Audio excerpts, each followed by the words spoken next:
Welcome to Highlight Your Healing. I'm Shannon Roane, grief coach and founder of J&J Journals. This podcast is for women navigating grief and learning to heal with faith. There's something that happens after you've experienced grief, the kind that changes you. See, grief has a way of waking you up, and it makes you aware of how fragile life is, how quickly things can change, and how little control we actually have over certain outcomes. And once you've lived through something like that, it's kind of hard to go back just to living life on autopilot. After my losses, I remember moving through life on autopilot, doing what needed to be done, but not really asking myself what I needed. Not really asking myself what kind of life I wanted to create moving forward. Because when grief hits, you don't just lose people or experiences, you often lose the life you thought you would have. And once that version of life is gone, you start to look at life differently. Not necessarily in a new year, new me kind of way, but in a way where you realize, I don't want to live the same way anymore. You may even find yourself asking, what actually matters to me now? Who am I now? How do I move forward when everything else feels different?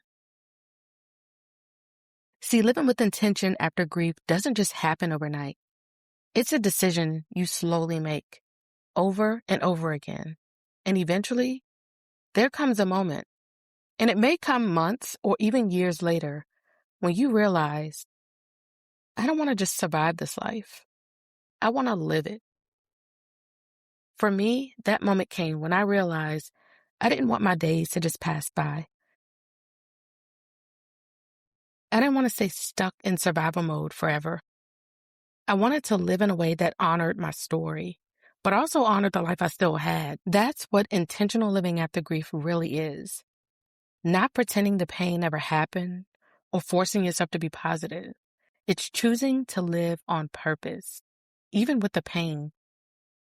Because once you've experienced loss, you understand in a deeper way that life is not something to rush through. You become a little more protective of it. Not because you don't care about people, but because you understand that time is something you don't get back. You become less willing to spend your days drained by things that don't align with what matters to you. You may find yourself saying no more often, choosing rest more often. See, grief teaches you that every day holds value, and living with intention means being honest about what you have capacity for now. After grief, your energy may not look the same. Your emotional capacity may not be the same, and what you can carry may be different than what it was before. If you need more rest, give yourself permission to take more rest. If you need quieter days, create quieter days.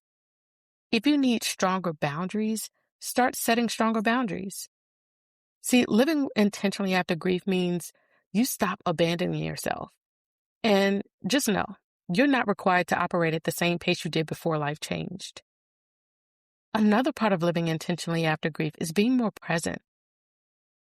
When you've experienced loss, you become aware of how quickly moments can pass. You notice things differently. Conversations start to matter more, and time with people you love feels different.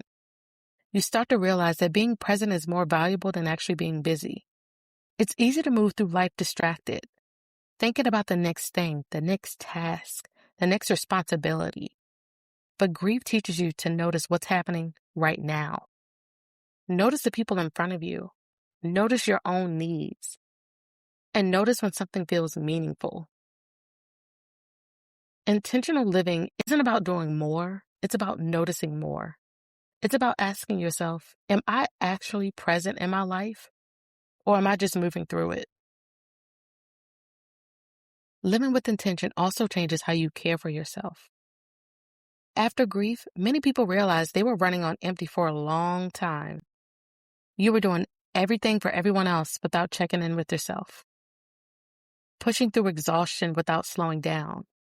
See, grief exposes that. And once you see it, it becomes harder to ignore. Intentional living means caring for yourself in ways that support your well-being, not just physically, but emotionally and mentally too. Another shift that happens after grief is in your relationships. You begin to value more over the surface level stuff. You start to notice who shows up for you in meaningful ways, who listens, who understands, who creates space for you to be yourself without pressure. And you may also notice those relationships that feel draining or one-sided. You know, those relationships that just don't feel genuine. And when you're living with intention, that might look like adjusting how you engage in those spaces and choosing where you invest your time and energy more carefully. Because after grief, you understand that your energy is valuable. Your presence is valuable. Your life is valuable. Intentional living doesn't mean every day will feel peaceful. Trust me, there will still be hard days and unexpected moments. But you just move through life with more awareness of what matters and what doesn't. You stop waiting for the perfect time to live fully. You stop assuming there will always be more time later, and you begin to appreciate what you have now. And that appreciation doesn't erase grief. It exists alongside it.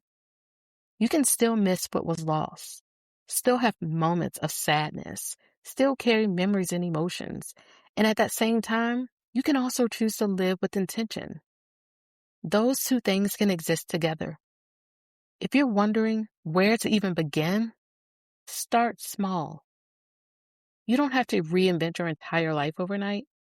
Ask yourself one question each morning. What do I need today? Not next year, not 5 years from now, just today. Maybe today you need quiet. Maybe today you need to go for a walk. Maybe today you need to grab your journal. Maybe today you just need to say no to something that drains you. Maybe today you need to do something that brings you a little bit of joy. Intentional living is built in small but gentle choices. And over time, those small choices create a life that feels more aligned, more peaceful, and more authentic to who you are now. You are allowed to still have a meaningful life after loss. Your story didn't end when the grief entered it. Your purpose didn't disappear. Your joy didn't leave. You are still here. And because you're still here, there's still life to live. Not the life you had before, but a life that can still be beautiful, still purposeful, and still intentional. If this episode spoke to you, I invite you to share it with another woman who may be quietly learning how to live again after grief. You are not alone in this journey.